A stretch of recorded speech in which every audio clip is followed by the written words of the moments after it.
Blackstone Audiobooks presents In His Steps by Charles M. Sheldon, from a series of sermons circa 1896. Chapter 1.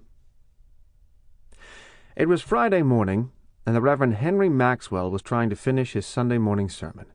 He had been interrupted several times and was growing nervous as the morning wore away and the sermon grew very slowly toward a satisfactory finish.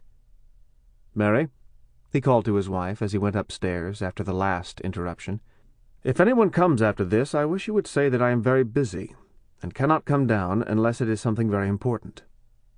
"All right, Henry. But I am going over to visit the kindergarten, and you will have the house all to yourself." The minister went up into his study and shut the door. In a few minutes he heard his wife go out. Then everything was quiet.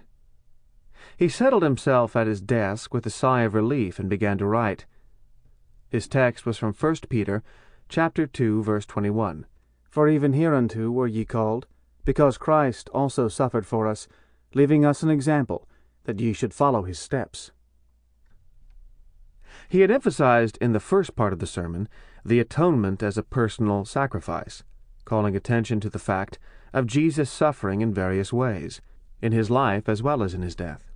He had then gone on to emphasize the atonement from the side of example, giving illustrations from the life and teaching of Jesus to show how faith in Christ helped to save men because of the patterns or character he displayed for their imitation. He was now on the third and last point, the necessity of following Jesus in his sacrifice and example.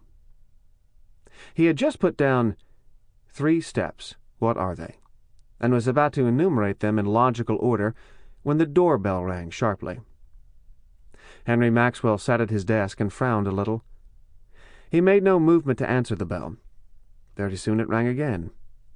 Then he rose and walked over to one of his windows that commanded a view of the front door. A man was standing on the steps. He was a young man, very shabbily dressed. Looks like a tramp," said the minister.